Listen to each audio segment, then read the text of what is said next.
Hello, my dear listeners. Before we begin today's story, I want to send a warm hug to three very special listeners: Annalisa Quadrelli from Milan, Italy, Sheila Reed from Palm Coast, Florida, and Rosie White from Toronto, Canada. It's such a joy to have you here with me. And what about you? Who's listening right now? Have you told me where you're tuning in from? Leave a comment. I read every message with great care, and who knows, maybe your name will be featured in the next video too. Now then, let's dive into today's story. The yacht, named the Apex, cut through the dark water with silent, arrogant speed. A faint mist clung to the surface of the sea, mirroring the cold detachment that defined Ryan Winslow's world. He stood on the deck, a glass of champagne in his hand, a sleek, expensive suit clinging to his lean frame. He was on a conference call, his voice sharp and clinical. "I don't care about the sentimental value, Mr. Harrison. The bank foreclosed. It's a number, not a home. We need that land cleared by Tuesday. The Royal Bay Resort project is on a tight schedule. Send the eviction notice immediately." He ended the call, his expression unchanged. For Ryan, the world was a series of assets and liabilities. People were variables to be managed, and homes were merely numbers on a ledger. His success, his billion-dollar empire, was built on this ruthless efficiency. Mark Caldwell, his business partner, approached with a new bottle of vintage champagne. Mark was all false bonhomie and nervous energy, a stark contrast to Ryan's controlled calm. "To the Royal Bay acquisition, Ryan," Mark toasted, handing him a fresh glass. "It's going to be the biggest deal of the decade. We're practically printing money." Ryan took the glass. "To the numbers," he agreed, taking a long, celebratory sip. The champagne tasted unusually sweet, almost syrupy. As they talked strategy, Ryan felt a strange, heavy lethargy creeping over him. His muscles felt slack, his thoughts slow. He dismissed it as the cumulative effect of a stressful week and the alcohol he had already consumed. "You look tired, old friend," Mark observed, his eyes too bright. Ryan tried to respond, but his tongue felt thick. A sudden terrifying clarity broke through the haze. This wasn't fatigue. This was deliberate. He looked at Mark, seeing the greed and fear etched around his partner's mouth. "Mark," Ryan slurred, trying to push himself away from the railing. "What did you—" Mark simply smiled, a cold, predatory expression. "Relax, Ryan. You've worked hard. Time for a long rest." Ryan fought the paralysis, his heart hammering against his ribs. He lunged, but the powerful muscle relaxant Mark had slipped into his drink was already taking hold. His legs buckled. He tumbled over the railing, hitting the cold, unforgiving water with a silent splash. Mark watched the ripples spread, then calmly turned and accelerated the Apex, leaving the Billionaire to sink into the dark sea. Miles away, the sea was a churning, violent beast.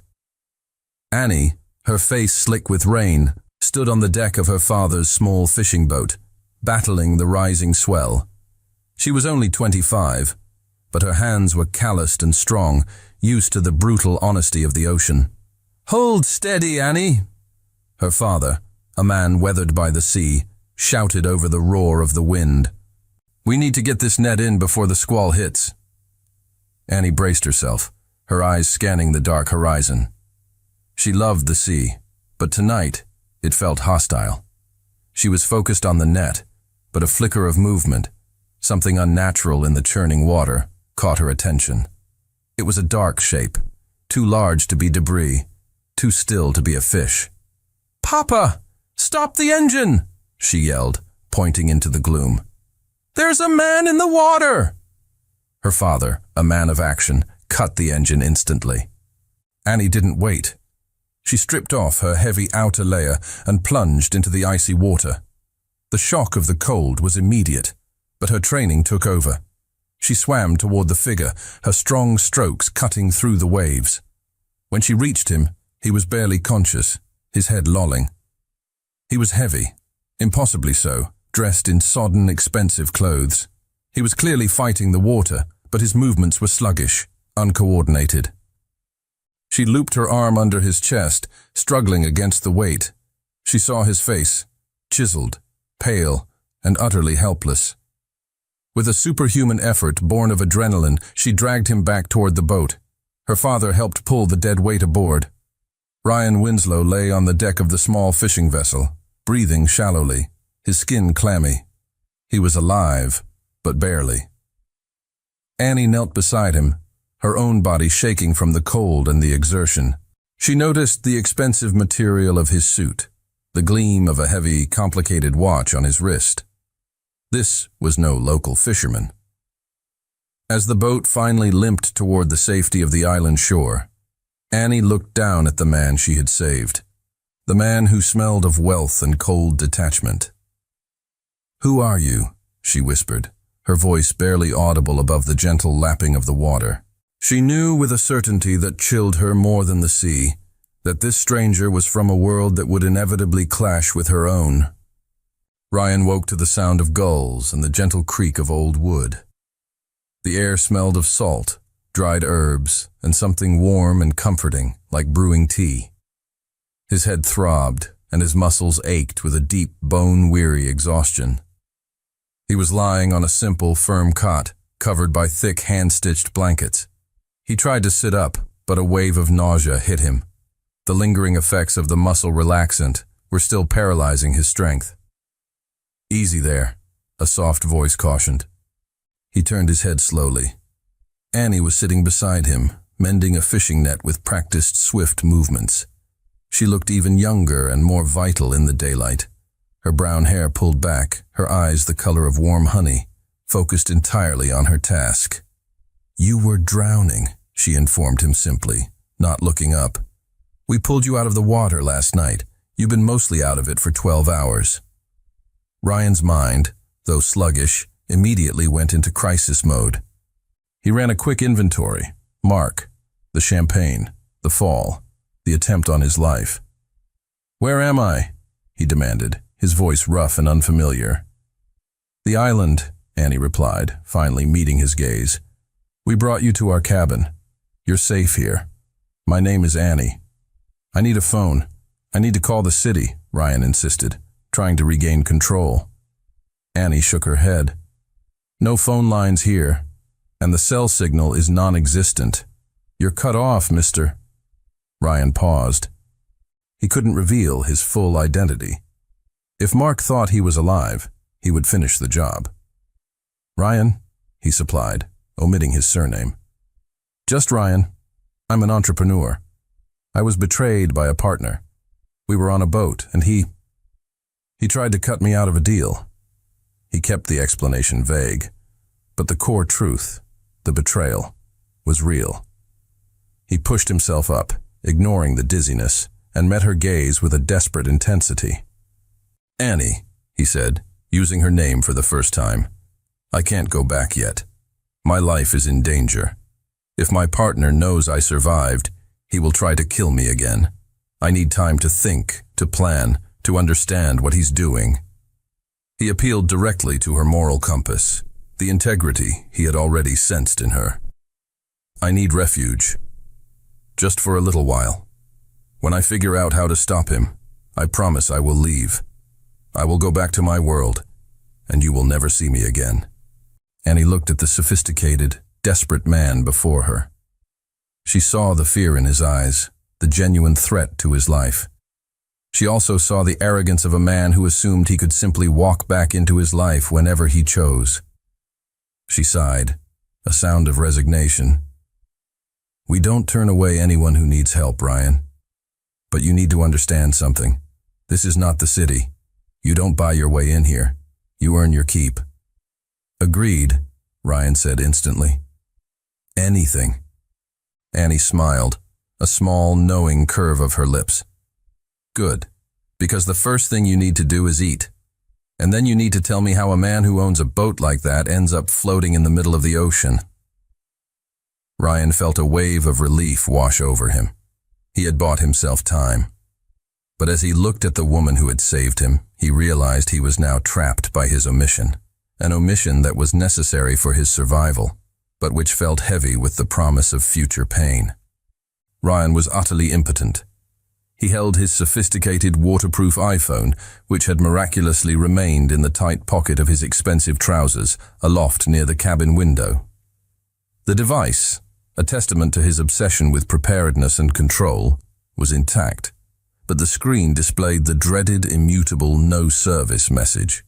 He tried again, walking the length of the small room, his movements too sharp for the rustic setting. He was the master of communication and instant data, but here, his power was useless. Annie found him pacing the small cabin floor, his face etched with frustration. She was carrying a basket of freshly caught fish. "Looking for a signal?" she asked. "You won't find one. We're too far out. You'll have to rely on the old ways for now."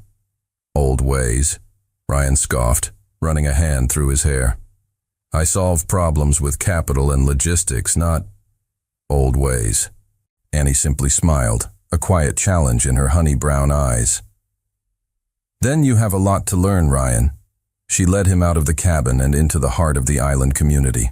The contrast with his world was immediate and jarring. There were no towering skyscrapers, only small, brightly painted wooden houses. There were no luxury cars, only bicycles and small fishing skiffs. But what struck him most was the noise. Not the aggressive din of the city, but the sound of human connection. Laughter, children playing, neighbors calling out greetings. Annie took him to the small, sun-drenched clearing where she held her informal classes. A dozen children, ranging in age, were gathered around her, their eyes wide with excitement. "This is Ryan," Annie introduced him. "He's helping us with the fishing nets." The children immediately swarmed her, hugging her legs, showing her drawings, vying for her attention. Ryan watched as Annie, the strong fisherwoman, transformed into the passionate teacher. She spoke about literature, about the power of stories, her eyes glowing with a purpose he hadn't seen in any of his highly paid executives. "I teach them here," Annie explained to Ryan later, as the children dispersed. "The nearest proper school is a ferry ride away. They deserve access to the world, to ideas." "You don't get paid for this," Ryan observed, the habit of transactional thinking hard to break. "No," Annie replied, a hint of steel in her voice. "We do it because it needs to be done. We help each other." Ryan, the man who saw houses as assets, began to see people. He realized that the wealth of this community wasn't in their bank accounts. It was in their connections. He felt a sudden, profound need to repay her, to buy back a piece of his dignity. "Annie," he said, his voice regaining its corporate authority, "I know you don't want charity, but when I get back to the city, I will transfer you a sum of money, a significant amount, enough to change your life, fund this school, and ensure you never have to worry about supplies again." Annie didn't even flinch. She met his gaze, her expression gentle but firm.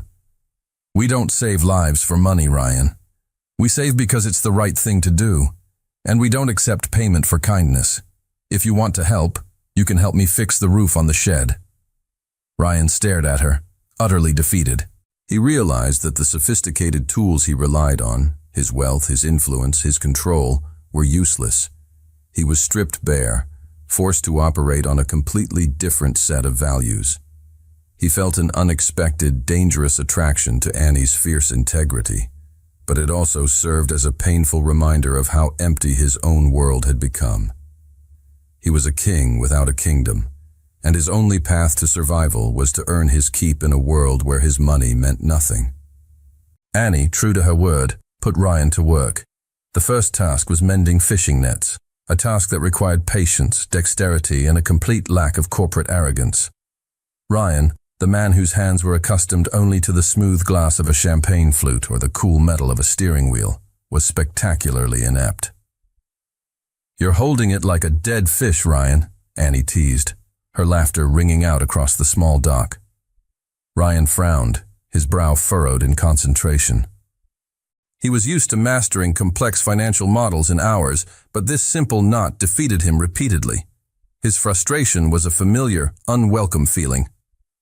"I assure you I am usually very competent," he muttered, pulling the twine too tightly and snapping a thread. Annie knelt beside him, her presence a warm, distracting force. She reached out, her fingers brushing his as she guided his hand through the intricate loop. Her touch was rough from years of labor, yet surprisingly gentle. "It's not about competence, Ryan. It's about rhythm," she whispered, her breath warm against his ear. "You have to listen to the net." For the first time in his life, Ryan felt a satisfaction that had nothing to do with a successful transaction. He was physically tired, his muscles aching from the unfamiliar labor, but his mind was quiet, focused entirely on the simple, honest task. He was earning his keep, not with money, but with effort. The proximity, however, was a dangerous variable. Annie's scent, a clean mix of sea salt, sun, and the faint sweet smell of the herbs she used for tea, was intoxicating.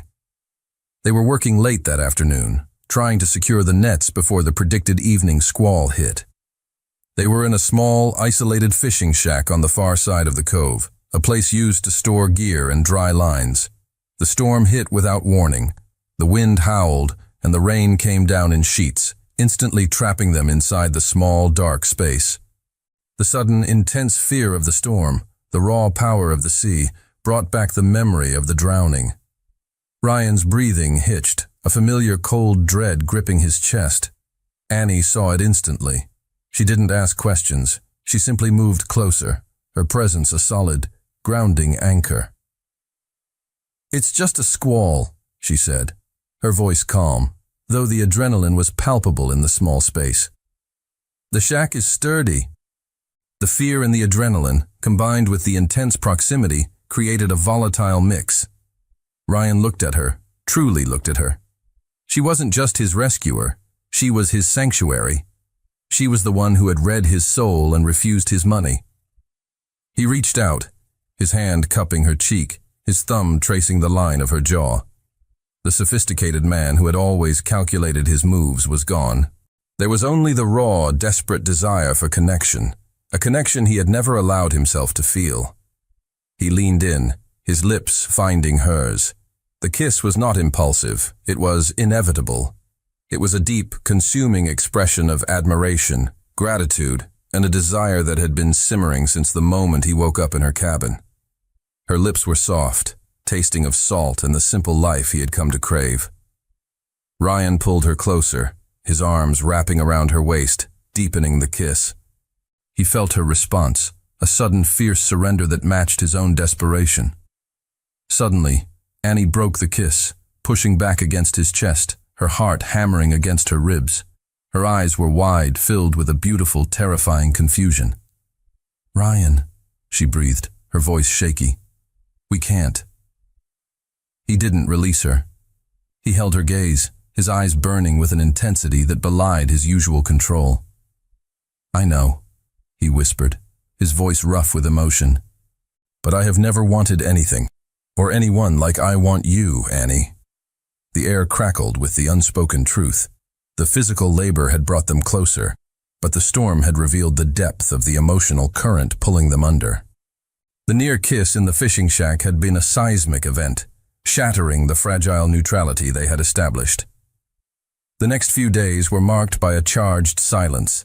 They worked side by side, their hands occasionally brushing, each touch sending a jolt of electricity that was instantly suppressed.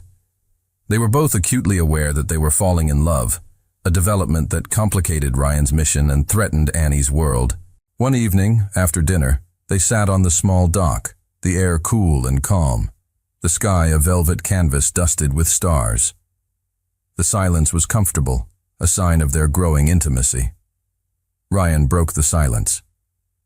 "Tell me about your future, Annie. What do you see when you look at those stars?" Annie sighed, pulling her knees to her chest. "I see the island. I love it here. It's home. But I also see the books, the stories, the world I studied in college. I want to use my literature degree for something more. I want to build a proper school here, a place that connects our children to the wider world." She turned to him, her expression serious. "But that future is under threat. The island is small, and the world is large and predatory." "What kind of threat?" Ryan asked, his corporate instincts immediately kicking in, though his stomach tightened with dread. Annie's voice dropped to a low, passionate murmur. A huge real estate developer.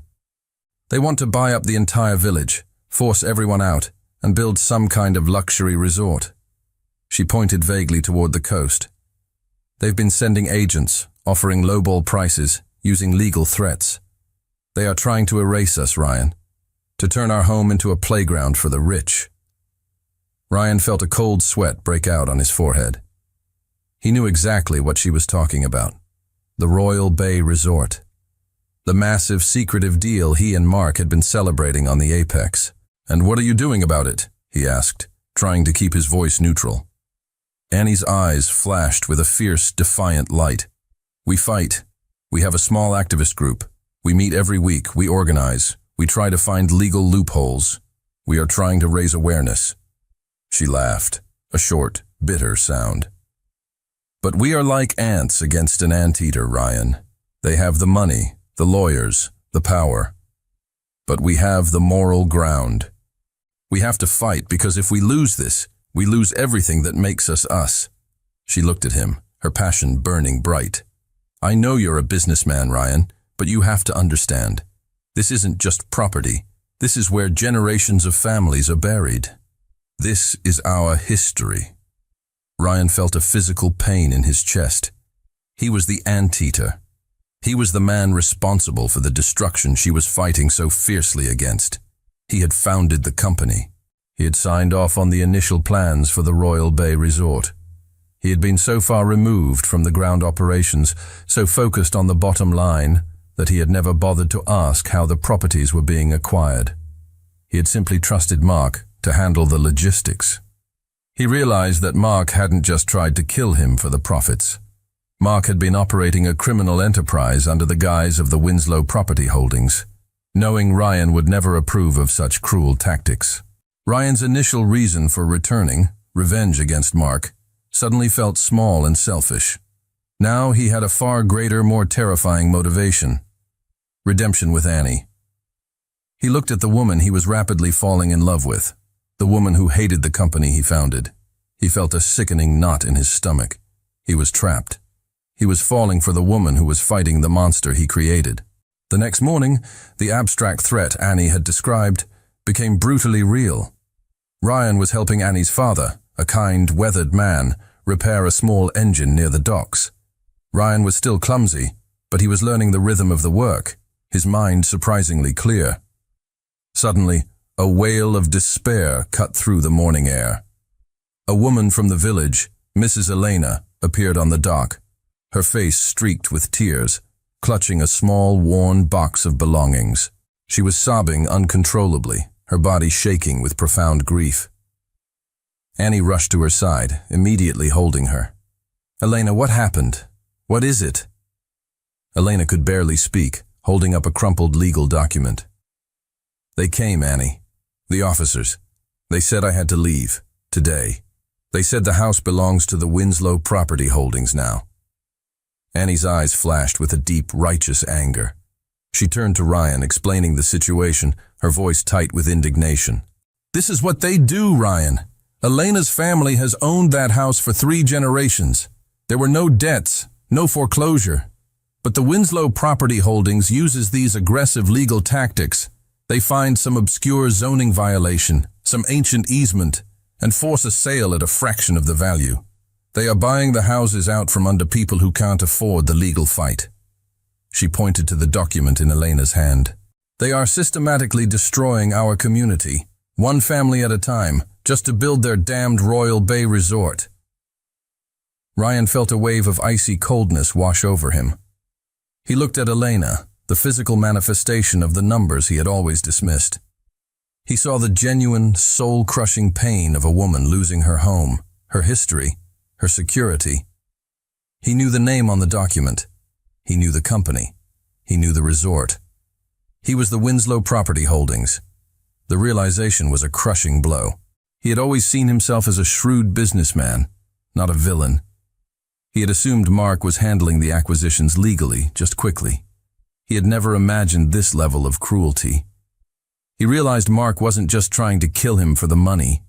Mark was using the cover of Ryan's disappearance to implement a scorched earth policy, knowing Ryan would never have approved such unethical, inhumane methods. Ryan, the man who saw people as numbers, felt the full, agonizing weight of his own monstrous creation. He was the anteater Annie was fighting.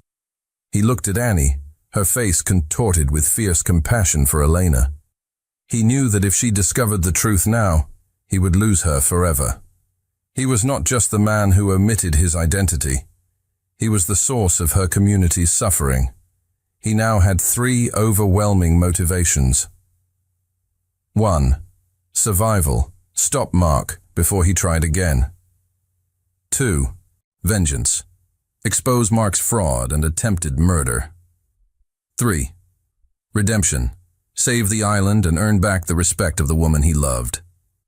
He clenched his fists, the metal of the wrench he was holding digging into his palm.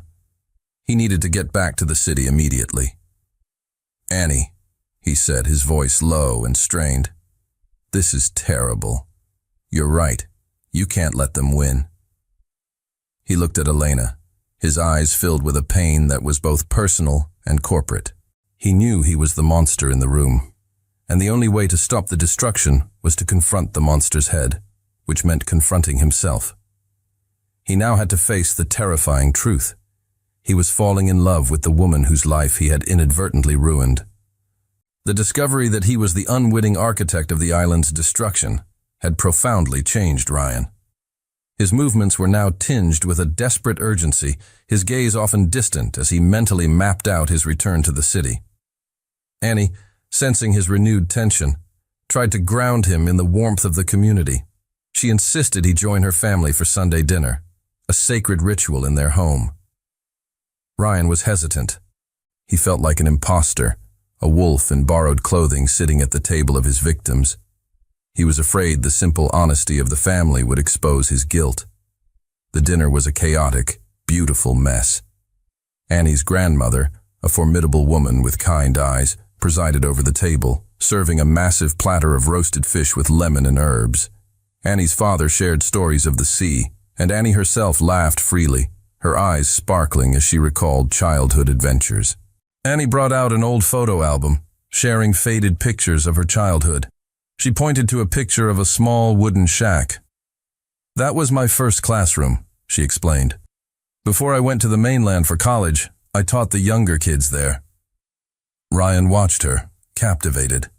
He saw the depth of their connection to the land, their history woven into every object, every story. He realized that transforming this place into a sterile luxury resort wasn't just a business deal, it was an act of cultural erasure. The guilt was a physical weight in his stomach. He felt a genuine, profound sense of belonging he had never experienced in his life of high-stakes deals and cold luxury. He was home, and he was the reason this home was about to be destroyed. After the meal, while the family was distracted with clearing the dishes, Ryan slipped away, walking to the small wooden porch overlooking the sea. He stood there, his face somber, looking out at the water that had almost claimed his life, and which was now threatening to claim his soul. Annie found him there moments later. She didn't ask about the business or the city. She asked about his sadness. "What are you seeing, Ryan?" she asked softly, standing beside him. He turned to her, his green eyes filled with a pain that was both personal and corporate. He saw the woman who had saved him, the woman who had taught him the meaning of value. He reached out, his hand gently cupping her face, his thumb stroking her cheek. The touch was a silent confession of everything he couldn't say, his identity, his guilt, his love. "You," he whispered, his voice thick with emotion. "You made me see things in a way I had never seen them before, Annie. You showed me what's real." He paused, knowing he had to leave immediately before his omission destroyed everything. He couldn't risk telling her the truth now. The shock and the anger would prevent her from helping him get back to the city. He needed her help one last time. He leaned down and kissed her gently on the forehead, a gesture of deep affection, gratitude, and a painful farewell. "I have to go," he said, his voice decisive. "I need to get off this island now. I need your help to get to the mainland." Annie stared at him, her heart pounding. The kiss felt like a promise, but the urgency in his voice felt like a break. "Why the sudden rush?" she asked, her voice trembling. "What changed?" Ryan looked at her, his eyes filled with a desperate resolve. He couldn't lie, but he couldn't tell the whole truth. "I know what Mark is planning," he said, omitting the part about the resort. "It's worse than I thought. I need to stop him, or a lot of innocent people will be hurt. I need to get back to the city to regain control of my life and my company. I need to do this before he realizes I'm still alive." He took her hands, his grip firm. "I need you to trust me, Annie, just for a few more days." Annie looked at the man who had shared his vulnerability, who had kissed her with such tenderness. She saw the fear for his life, but also a new, fierce determination to do the right thing. She nodded slowly, the decision weighing heavily on her. "Okay, Ryan." Ryan felt a wave of relief, quickly followed by a crushing sense of guilt. He was using her trust one last time. He knew that the only way to earn her forgiveness was to fulfill the promise he hadn't yet made, to save her island. The following morning, the atmosphere was already charged with the tension of Ryan's imminent departure. Annie was preparing a large breakfast, her movements sharp and efficient, trying to distract herself from the looming farewell. Ryan was out on the dock, checking the boat with Annie's father, preparing for the trip to the mainland. A fisherman from the neighboring cove, Mr. Silas, arrived early, having just returned from a rare trip to the city. He carried a small sack of mail and supplies, including a recent city newspaper. "Morning, Annie," Mr. Silas called out, handing her the folded paper. "Thought you might want to catch up on the world. Seems the city folk are quite worried about one of their own." Annie took the paper, her heart already beating a frantic rhythm. She unfolded it, her eyes immediately drawn to the prominent headline on the third page. "Ryan Winslow, billionaire real estate mogul, missing, presumed dead after yacht incident." Her breath hitched. The world tilted violently. She stared at the accompanying photograph. It was a professional headshot, cold, impeccably tailored, and utterly familiar. It was Ryan. The name on the headline was the same name on the legal documents that threatened her neighbors, Winslow Property Holdings. The paper slipped from her trembling fingers and landed on the wooden floor. The shock was immediate, but the clarity that followed was even more devastating. She pieced together the fragments of the past weeks with terrifying speed. His expensive clothes, his financial authority, his vague answers about his business. Ryan Winslow, the owner, the founder, the man who signed the checks for the company that was systematically destroying her island. She didn't think about the attempted murder. She thought about the infiltration.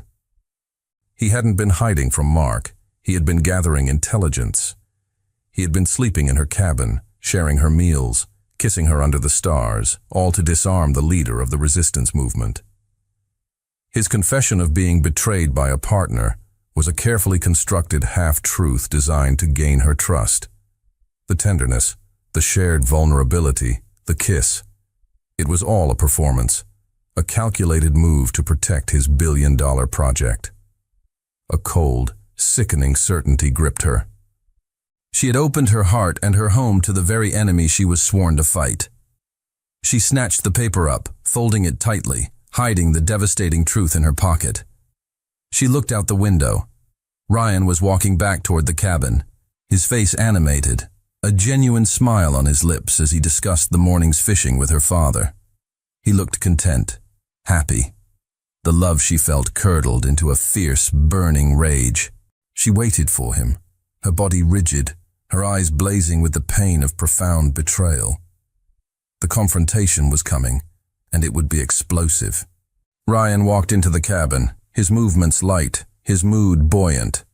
He was filled with a fierce determination to return to the city, but also with a quiet joy born of his deepening feelings for Annie. He had secured the boat trip with her father and was ready to leave before the sun set. He stopped short. Annie was standing in the center of the room, her stance rigid, her hands clenched at her sides. The air was thick and heavy, charged with a palpable, dangerous energy. "Annie, what's wrong?" he asked, instantly dropping his cheerful demeanor. She didn't answer with words. She reached into her pocket, pulled out the crumpled newspaper, and threw it onto the small wooden table between them. The paper unfolded, revealing the headline and his photograph. Ryan Winslow, bilionario do ramo imobiliario, desaparecido y presumido morto.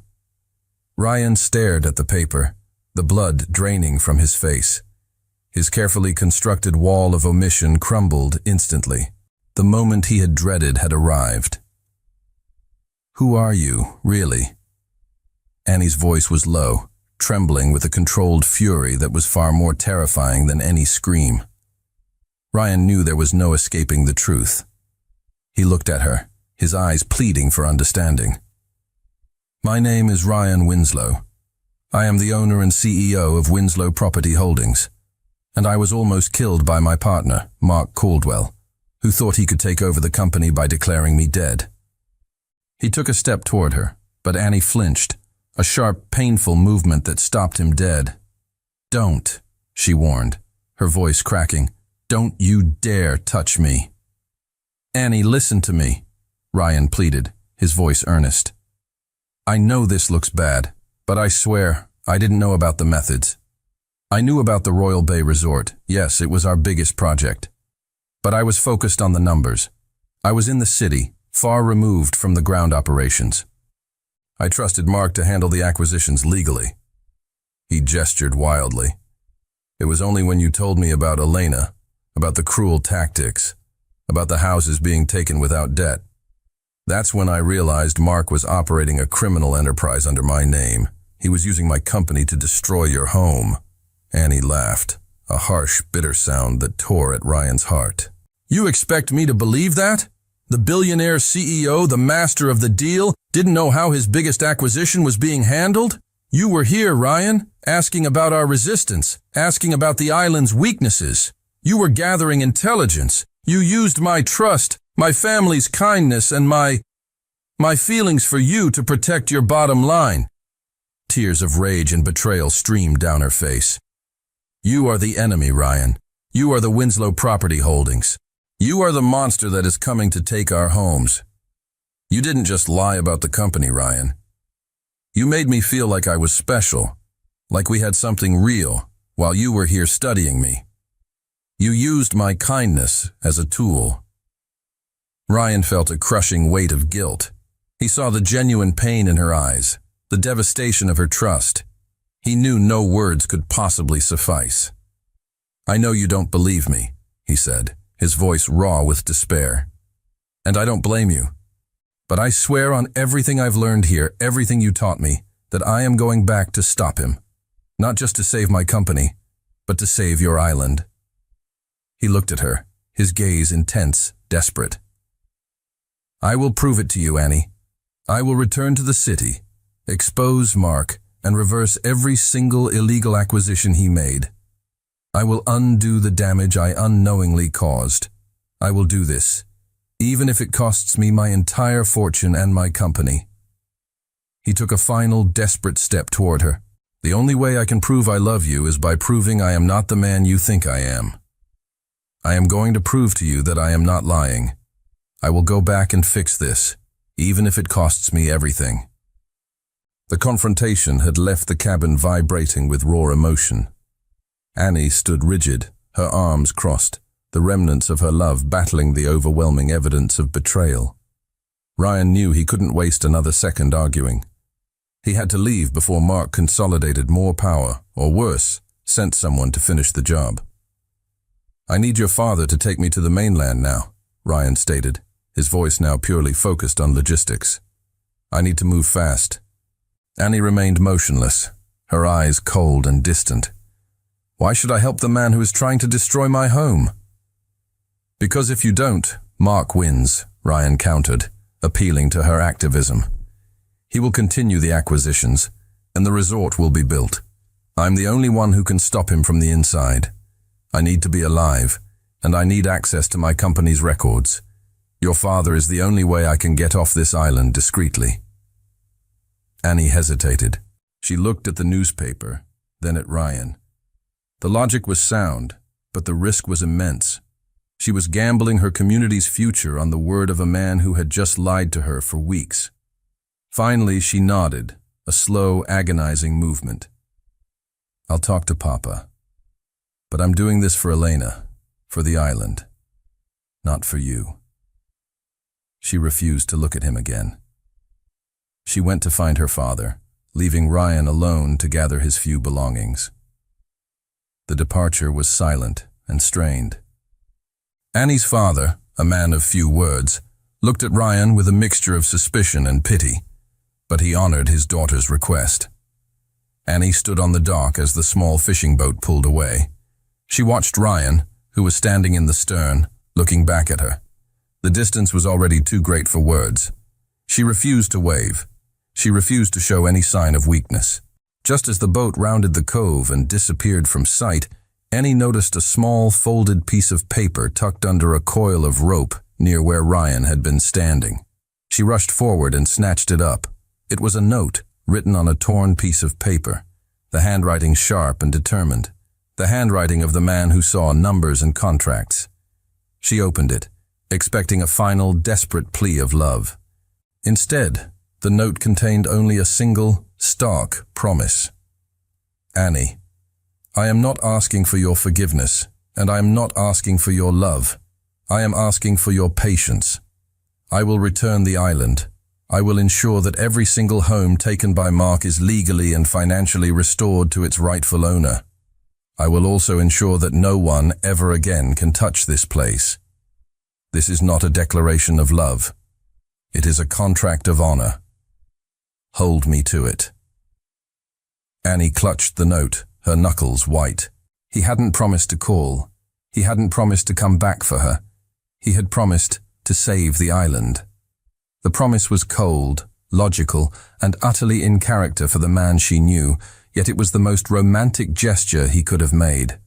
It was a promise of redemption, a contract of action. She didn't know if she believed him, but the note gave her something to hold on to, a fragile hope that the man she had fallen for was real, and that the monster she feared was merely a mistake he was determined to correct. The city was a jarring assault on Ryan's senses. The noise, the pollution, the aggressive speed of life. He felt alien, his skin still smelling faintly of salt and fish, his mind still operating on the slow, honest rhythm of the island. He moved with the practiced stealth of a man who knew he was being hunted.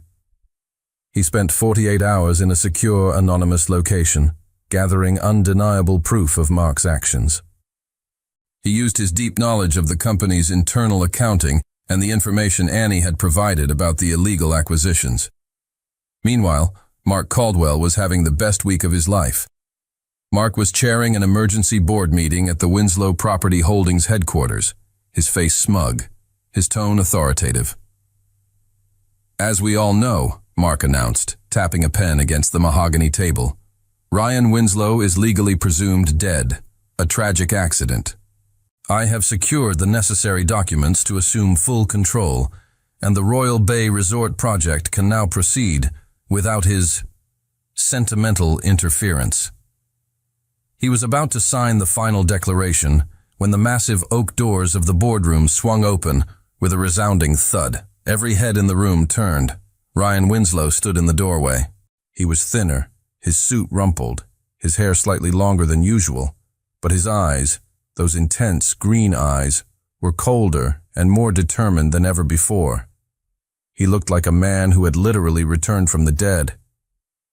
Mark's face went white, the blood draining instantly. He looked like he had seen a ghost. "Ryan," Mark stammered, scrambling to regain composure. You're alive. A miracle." Ryan didn't smile. He walked into the room, his presence instantly reclaiming the space. He didn't confront Mark with accusations of murder. He confronted him with facts. "It was no miracle, Mark," Ryan said, his voice low and steady. "It was a failed attempt at murder, thanks to a high dose of muscle relaxant in my champagne. A dose that, according to the toxicology report I had prepared this morning, matches the compound you ordered for testing purposes last month. The board members gasped. Ryan didn't stop there. He used the information Annie had given him, exposing the true nature of the Royal Bay Resort acquisitions. He presented irrefutable evidence of Mark's fraudulent shell companies, the illegal coercion used against the island residents, and the corporate malfeasance. Mark wasn't just trying to kill me for control, Ryan stated, looking directly at the board. He was trying to cover up a massive corporate fraud that would have destroyed this company's reputation and landed us all in prison. The confrontation was swift and brutal. Mark was immediately detained, his reign of terror over. Ryan had won. He had his company back, his life back, and his revenge. He sat alone in his luxurious, silent office that evening, looking out at the glittering skyline. He had achieved total victory, yet he felt an overwhelming emptiness. The victory was hollow. He had saved his empire, but he had not yet saved the island, and he had not yet saved his relationship with Annie. He had proven his innocence to the world, but not to the one person who mattered. He had won the battle, but the true war, the war for his own redemption, was just beginning. Ryan was back in his element, but the environment felt suffocating. His luxurious office, once a symbol of his achievement, now felt like a sterile prison. The familiar scent of expensive leather and polished wood only reminded him of the salt air and the honest labor of the island. He spent the next week working with a single, relentless focus, fulfilling the promise he had made to Annie. His goal was no longer profit, it was restitution. He initiated a massive internal audit, exposing every illegal tactic Mark had employed. He worked with his legal team, not to defend the company, but to dismantle the injustice. The first step was the most painful, a direct reversal of years of his own ambition. He signed the documents that legally returned all the properties acquired in the island community back to their original owners, free and clear of any debt or legal claim. He used company funds to cover the costs, a move that cost the Winslow property holdings millions. His board members were in an uproar. "Ryan, you're destroying the balance sheet. You're giving away assets." "These were not assets," Ryan stated, his voice cold. "They were stolen homes. We are correcting a wrong." But the biggest sacrifice was yet to come. Ryan knew that simply returning the homes was not enough. The threat of future development, of another corporation trying to build the Royal Bay Resort, would always loom over the island. He worked tirelessly with environmental lawyers and local authorities. He used his influence, his connections, and his remaining capital to push through a radical proposal. He signed the final document that legally designated the entire island community and its surrounding waters as a protected national forest and marine reserve. This act effectively killed the Royal Bay Resort project forever. It destroyed the potential for billions in future revenue. It was the complete and total demolition of the core business model he had spent his entire adult life building. He had destroyed his own business empire to protect the island. He sat back in his chair, exhausted but strangely at peace. He had fulfilled the first part of his contract of honor. The news hit the city like a bomb. Headlines screamed about the Billionaire's bizarre corporate suicide and the Winslow reversal.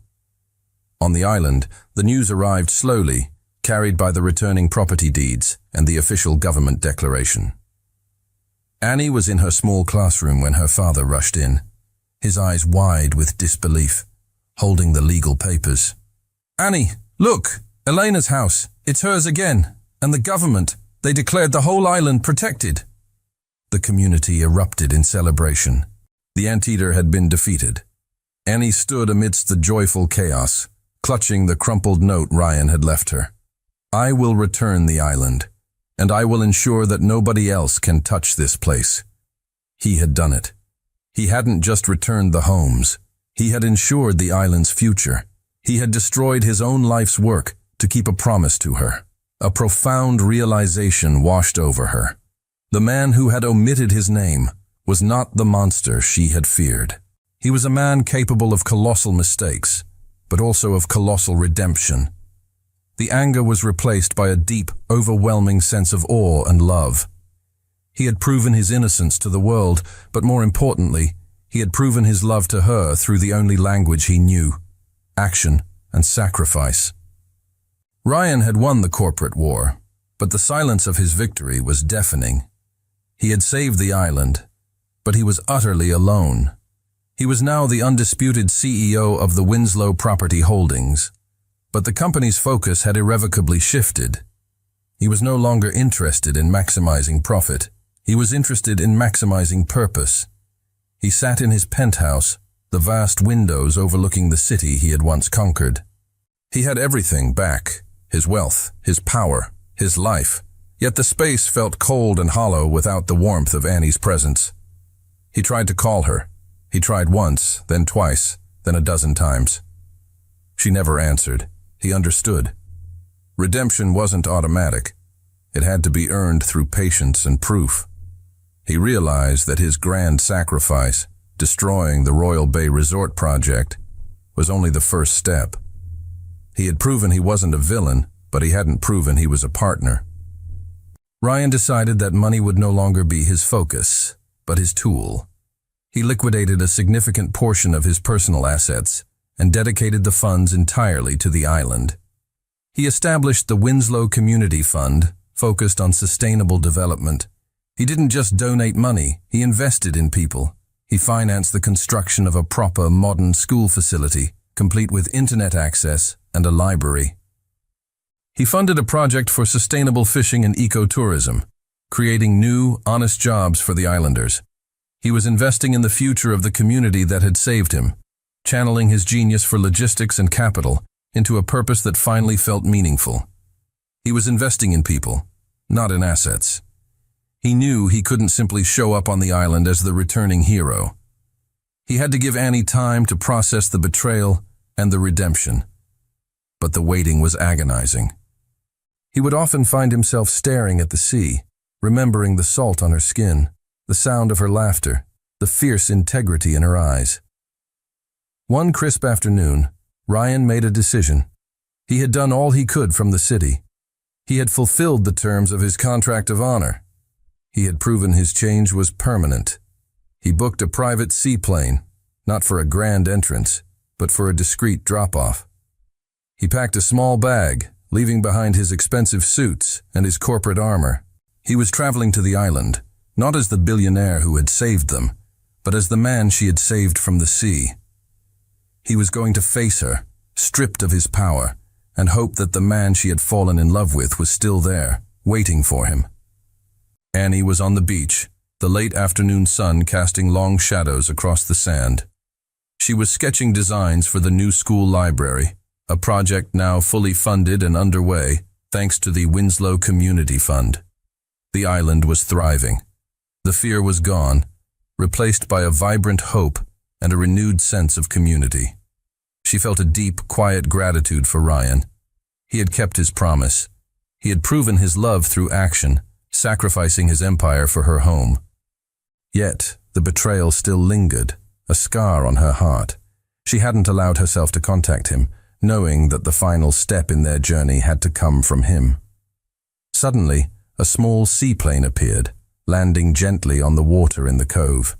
It was discreet, unlike the massive yachts that usually frequented the area. A figure emerged from the plane and waded ashore. Annie froze. It was Ryan. He was wearing simple, well-worn clothes, a faded blue shirt and canvas trousers. He carried no briefcase, no expensive watch, no corporate armor. He looked thinner, his face weathered by stress and lack of sleep.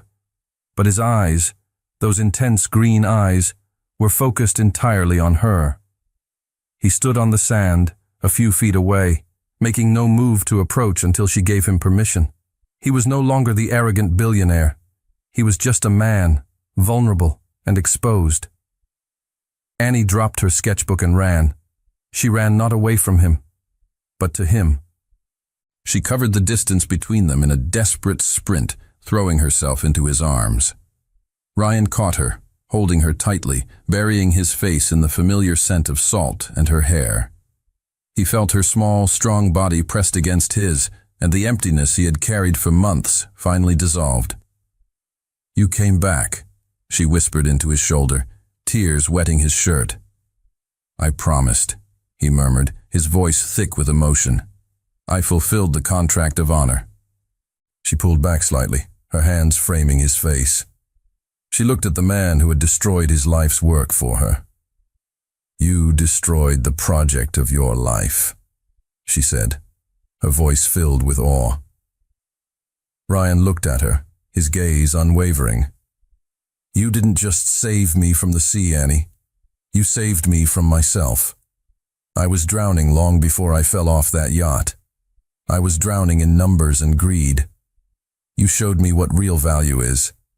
He took her hands in his thumbs tracing circles on her palms.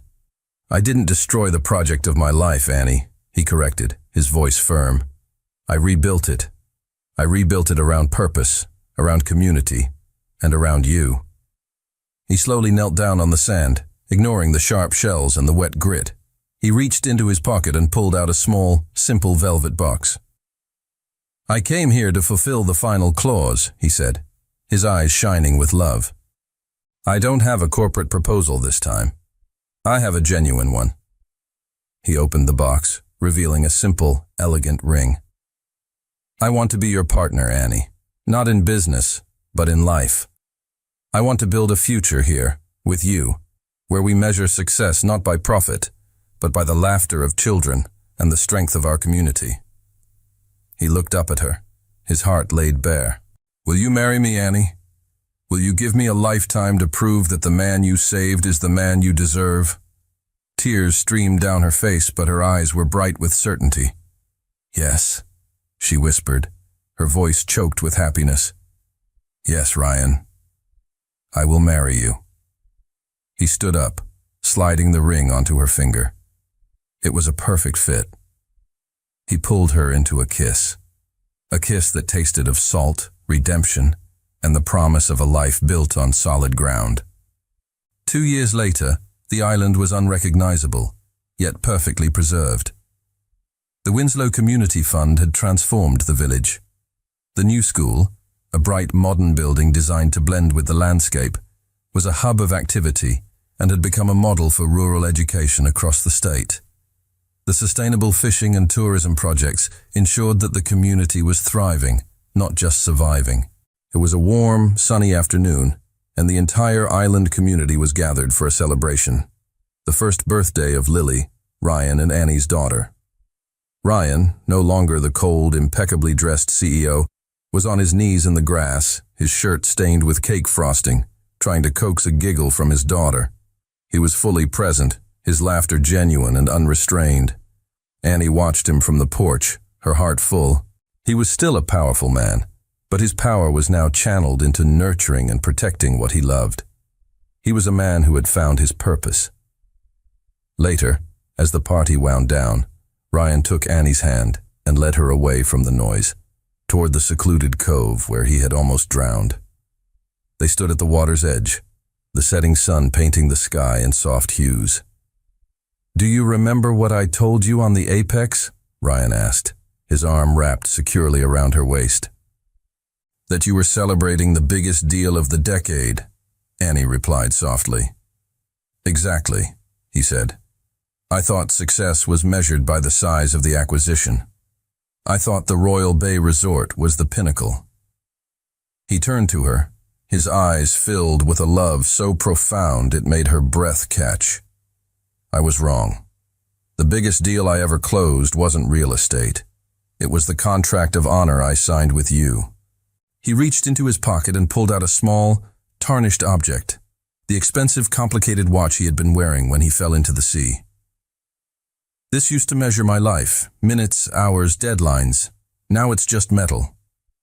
He dropped it into the sand.